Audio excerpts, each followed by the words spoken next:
ربنا آتنا من لدنك رحمة وهيئ لنا من أمرنا رشدا. Assalamualaikum warahmatullahi wabarakatuh.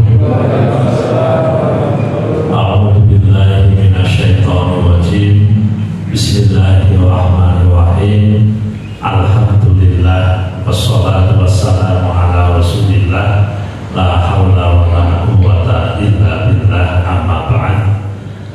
Bapak Ibu hadirin hadirat jamaah pengajian Masjid Baitul Salam rahimahumullah, pada kesempatan yang baik ini marilah kita senantiasa memanjatkan puji syukur kehadirat Allah Subhanahu wa Ta'ala atas limpahan nikmatnya kita dipertemukan di majelis yang insya Allah barokah ini dalam keadaan sehat walafiat. Salawat serta salam kita haturkan pada junjungan kita Nabi Agung Muhammad Sallallahu Alaihi Wasallam.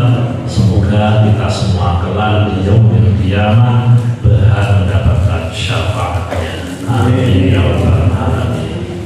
Bapak Ibu hadirin hadirat rahimakumullah, tema kita pada malam ini adalah jangan lelah meskipun jalan masuk surga itu penuh rintangan. Bapak Ibu, ada satu hadis yang diriwayatkan oleh Imam Muslim dengan redaksi tertentu dan diriwayatkan oleh Imam Bukhari dengan redaksi yang hampir sama. Saya kutipkan hadis yang diriwayatkan oleh Imam Muslim dari Anas bin Malik. Beliau berkata, qala Rasulullah sallallahu alaihi wasallam, huffat al-jannatu bil makarih wa huffat an-naru bisyahawat. Di sini Rasulullah menyampaikan bahwa surga diliputi hal-hal yang tidak menyenangkan dan neraka diliputi syahwat. Itu yang redaksinya Imam Bukhari. Yang redaksinya Imam Muslim, yang redaksinya Imam Bukhari, neraka dikelilingi dengan syahwat, hal-hal yang menyenangkan nafsu, sedang surga dikelilingi hal-hal yang tidak disenangi oleh nafsu. Jadi Bapak Ibu, berdasarkan hadis yang diriwayatkan oleh Imam Bukhari dan juga Imam Muslim ini, kita bisa menggambarkan bahwa untuk masuk surga itu akan menghadapi hal-hal yang tidak kita sukai. Nah, hal-hal yang tidak disukai oleh nafsu manusia itu kan banyak.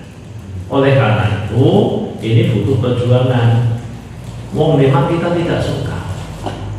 Surga diliputi dengan sesuatu yang tidak kita sukai. Nah, apa yang tidak kita sukai? Perintah Allah itu 90% tidak disukai nafsu. Tidak disukai. Perintah mana yang suka nafsu manusia itu? Coba kita disuruh sholat sehari semalam 5 waktu. Itu kan tidak sesuai dengan nafsu manusia. Kita diperintahkan untuk zakat, tidak sesuai. Nafsu kita itu pinginnya kalau punya jangan ngasih. Kalau kita mempunyai sesuatu, ya kita nikmati sendiri. Ngapain kita kasih orang lain? Nah ini Bapak Ibu, konsep dasarnya memang begitu, sehingga kita tahu jalan. Bapak Ibu yang mau jalan-jalan ke puncak gunung, lalu gunung itu belum pernah dilewati, dia tahu pasti jalannya mendaki, wong jenenge gunung. Nah, berarti udah siap. Mungkin mendaki iki ya capeknya lebih banyak, lebih tinggi dari yang lain. Terus kemudian mungkin kesulitan mencari air, kesulitan mencari jajanan. Kalau yang bawa HP ya kesulitan untuk dapat sinyal. Itu kan begitu. Memang begitu. Untuk mencapai suatu tempat memang selalu ada dinamikanya, selalu ada liku-likunya. Nah, termasuk ketika kita mau masuk surga itu harus dipahami dulu, surga itu diliputi dengan sesuatu yang tidak kita sukai. Maka kalau jenengan mau masuk surga harus siap berkompromi dengan yang tidak kita sukai. Apalagi kalau kita melihat Islam itu ada 8 saham, ada 8 bagian. Kata Hudzaifah bin Yaman.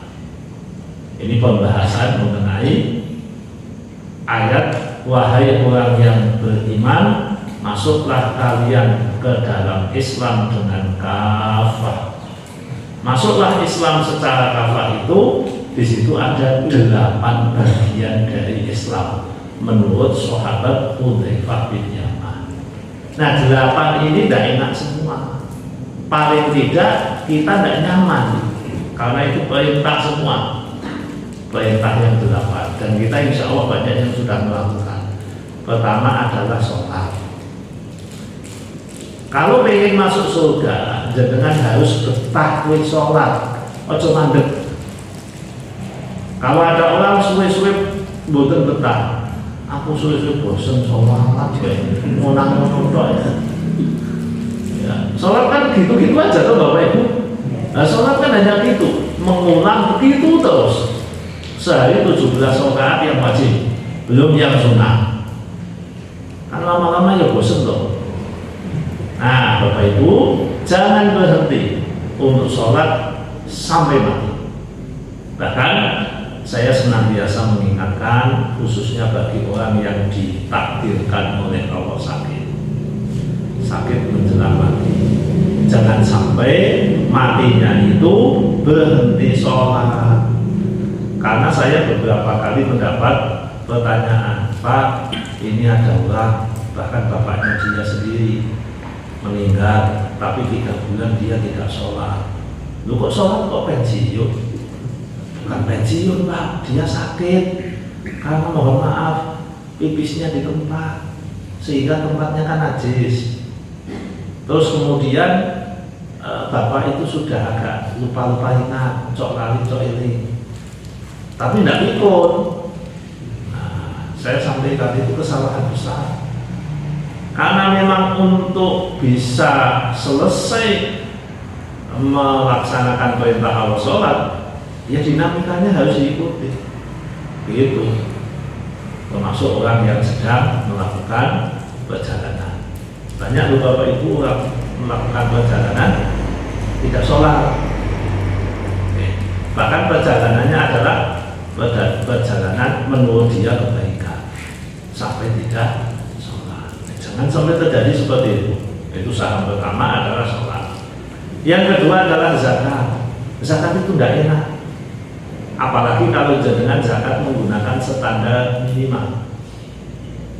Kalau kita menggunakan standar Basnas, MUI yang ada di Indonesia ini, nisab wajib zakat kan pakai 85 gram emas, kurang lebih 80-an juta.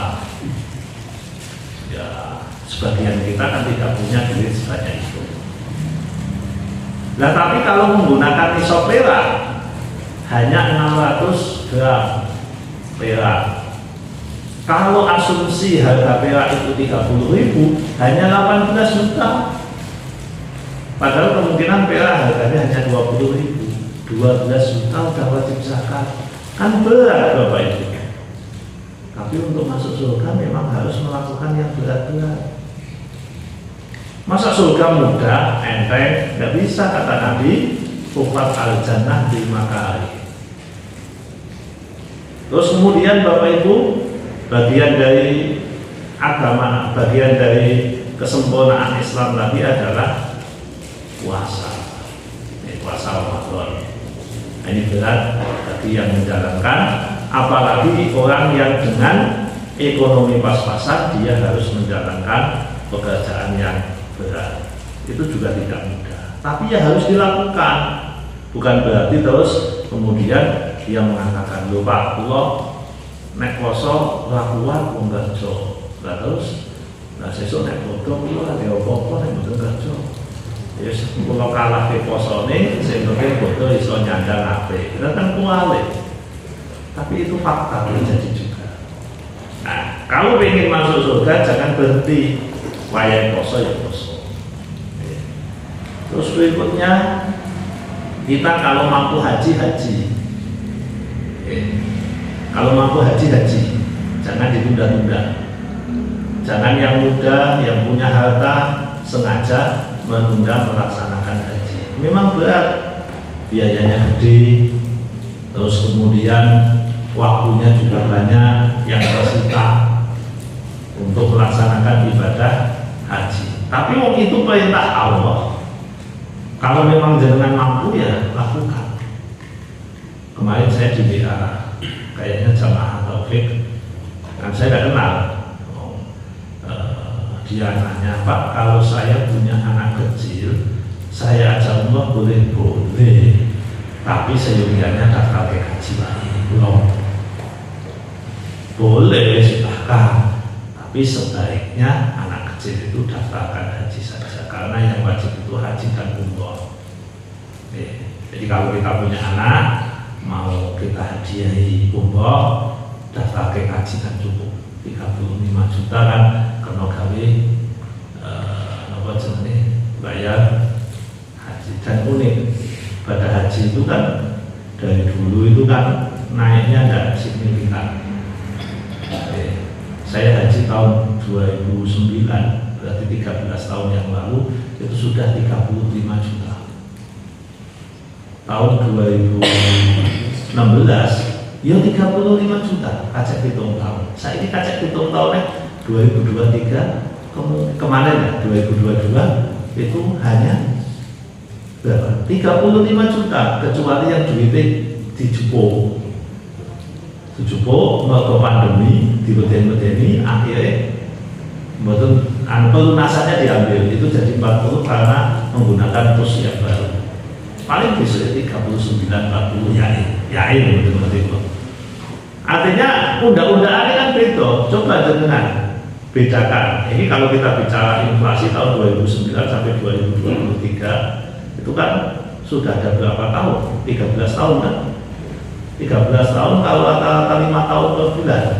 Per tahun. Rata-rata 5 tahun 5% per tahun dengan compounding interest itu kan lebih dari 2 kali lipat.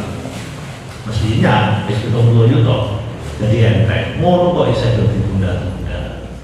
Makanya Bapak Ibu kalau yang wajib lakukan. Kalau yang wajib boleh, yang tidak wajib ya tidak ada kewajiban, bagaimana lagi?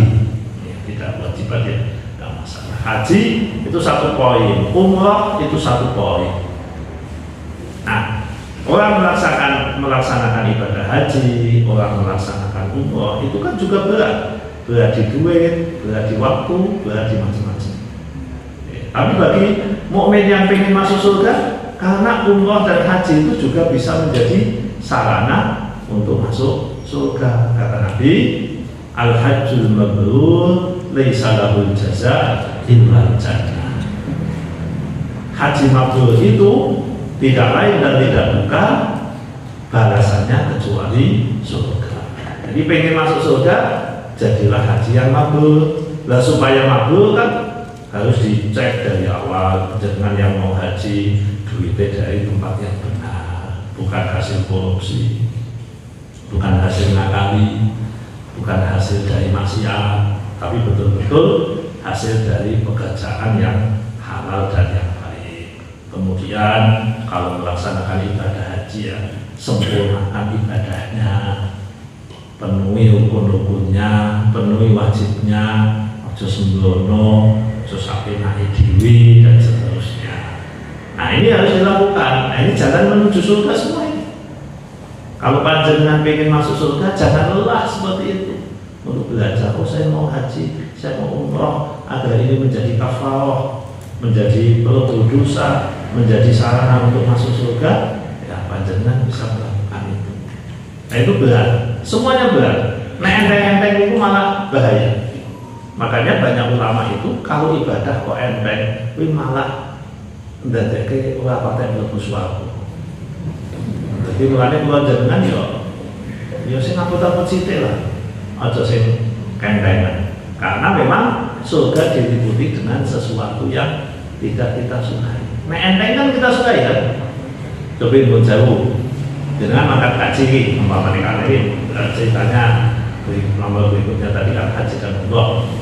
Dengan mangkat kaji, pesawatnya apik kalau pesawatnya elek, milih ini. Yang milih sing apik. Apa meneh umroh saat ini niku sing dipromosi kan fasilitas. Umroh ini sekarang kan yang ditawarkan kan fasilitas. Berapa Pak? 38, hotel bintang 5, 100 meter dari Masjidil Haram, begitu loh. Berapa?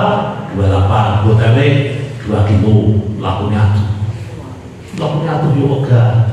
Padahal soal hitung-hitungannya semakin jauh dengan berjalan, semakin banyak pahala. Asli ini ngotot itu, cuma mindsetnya orang kan beda. Mulai sing kepenak, padahal sing kepenak kuwi ora patek berdoa ke swarga. Sing rada poso kuwi sing potensial mlebu ati swarga. Begitu. Ya memang Nabi dawuhnya begitu.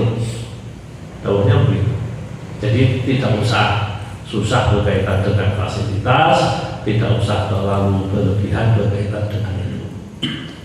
Makanya kan perjalanan ibadah itu ya harus diniati yang sebaik-baiknya, jangan hanya mencari nilai pikniknya saja. Jangan hanya mencari nilai prestisnya saja, tapi carilah nilai di balik itu, filosofi di balik itu, bagaimana kita itu memang harus sedikit mentaatkan diri. Taat maknanya merosokkan diri dalam urusan ibadah. Ada istilah al-ajru biqadri ta'at, pahala itu sebanding dengan kesulitannya. Semakin sulit maka semakin besar nilai ibadahnya. Nah, berikutnya Bapak Ibu, yang termasuk bagian dari Islam, kesempurnaan Islam adalah jihad. Jihad itu tidak disukai manusia. Sopo sing gelem perang di jalan Allah. Siapa yang mau panas-panasan, hujan-hujan menghadapi orang kafir, tidak dibayar, lalu kemungkinan dia mati, sidik-sidik iso buntung, bisa terluka, kena panah tidak sembuh, infeksi sampai berbulan-bulan, bisa begitu, konsekuensinya begitu. Tapi itu jangan masuk surga. Jangan masuk surga yang memang begitu itu. Maka dulu Rasulullah sering memotivasi umat Islam untuk senantiasa menggelurakan semangat jihad melawan orang kafir, karena waktu itu memang umat Islam sedang ditindas oleh orang kafir. Nah kalau sekarang ya tidak pada tempatnya. Dengan menggelurakan jihad semangat nengungaran terus pengen merangi orang kafir, yang ada di sekeliling itu tidak pada tempatnya. Nah jihad kita mungkin jihad yang berbeda. Jihad yang berbeda. Jihad kita mungkin bukan menghadapi perang, tapi malam bangun, punya jihad. Awalnya artis, artis turunnya jam jitu nih kok melek, gitu saja masuk melek Pak. Lah itu jihadnya panjenengan. Jihadnya panjenengan. Wong ngantukan, kalau wong melekan, niku pahalanya gede. Wong ngantukan, lamun dari iso melek. Jadi tangi bengi kan abot kanggo wong ngantukan Bapak Ibu. Berat ini mata ini susah, tapi perjuangannya serius. Maka nilainya lebih tinggi daripada yang memang kita Gusti Allah boten ngantukan. Nah itu jihad.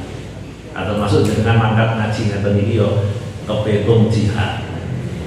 Kepetung jihad. Apa meneh kaya Pak Edi waktu. Sok lanang sari aku dhewe iki. Niku pahalanya gede insyaallah. Serius ini pahalanya besar, semakin jauh. Lanang sari niku ame lho, Pak. Nggih, wong nek ajeng nyebrang yang angel kok ngene kok. Kalau nek ngaji mriko nek nyebrang deg-degan. Jadi artinya semakin jauh itu semakin bagus. Makanya nek kula enjing niku subuh jamaah, nanti pagi saya jamaah di Geraha Estetika. Apa dikira Pak mata ini enggak ngantuk Bapak ini? Dimelek-melek nyetir nek nioti pupune bareng ngantuk. Tapi nek keingat ya memang jihadnya ya begini. Jihadnya ya begini. Ada ngantuk terus pipine ditampeki dhewe supaya ora ngantuk. Ya ini jihad Bapak Ibu. Makanya Bapak Ibu kalau kita menghadapi kendala mangkat ngaji wayah udan, kalau wayah udan ganjarannya lebih gede nek udan. Mulane nek udan kula jenengan biasane metu males e. Metu males e. Bayangkan, lho Pak, kae di mobil, kula di mobil. Lho ya sing ora di mobil iki ganjarannya luwih akeh udan-udan kok. Gua mantel kok. Jadi jangan bikin alasan ini kesulitan, justru semakin tinggi kesulitan itu semakin gede pahalanya. Lah gede pahalanya itu membuka jalan menuju surga. Makanya jangan putus asa dengan rintangan sesuai dengan judul tadi. Tidak usah lelah. Ya memang begitu. Hidup ini adalah perjuangan. Allah mengingatkan begini di Quran. Kutiba alaikumul qitalu wa huwa kurhul lakum. Kalian diwajibkan untuk berperang di jalan Allah, padahal itu tidak kamu sukai. Itu untuk sahabat Nabi ayat ini.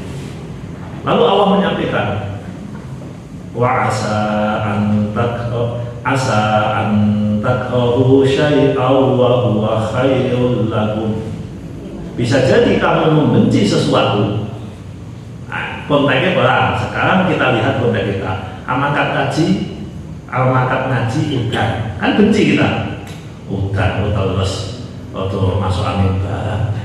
Nah, itu kan berarti kita benci kan? Kalau itu benci, jangan mengeling dawuhnya Nabi tadi. Khufat al-jannah bil makarih. Surga selalu diliputi dengan sesuatu yang tidak disukai oleh nafsu. Asalkan kita ingat itu, mau semangatnya betul Bapak. Semangatnya muncul. Oh iya ya, justru ini kesempatan bagi saya. Selagi awak sehat, memang faktanya saya mampu, jalani aja. Ya berat, memang itulah perjuangannya. Memang itu yang harus dilakukan untuk mencapai surga. Jangan sampai orang itu menduga masuk surga itu gampang. Ngomong lagunya lumayan lama. Saya gampang. Masuk surga itu gampang tuh murah. Kan lagunya lumayan lama. Kalau jenengan lihat di Al-Quran surat Al-Baqarah ayat berapa itu 214 kalau tidak salah. Allah sampaikan, am hasibtum an tadkhulul jannah, apakah kalian mengira kalian akan masuk surga? Am hasibtum an tadkhulul jannah walamma ya'tikum matsalul ladzina khalau min qablikum, sedangkan belum datang ujian sebagaimana yang terjadi pada umat sebelum kalian.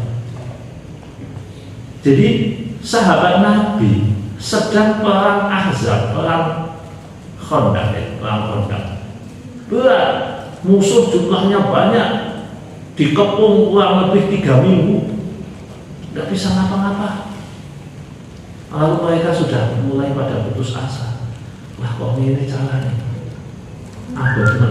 Lalu diingatkan, sampean ini pondoknya pengen mlebu surga, nggak seliput dino wae dikepung wis susah. Apakah kalian menyangka akan masuk surga? Padahal belum datang ujian sebagaimana yang terjadi pada umat sebelum kalian. Masa hubul ba'sa wa dhawa wa zulzilu hatta yaqula rasul wal ladzina amanu ma'ahu mata nasrullah. Al-ayat.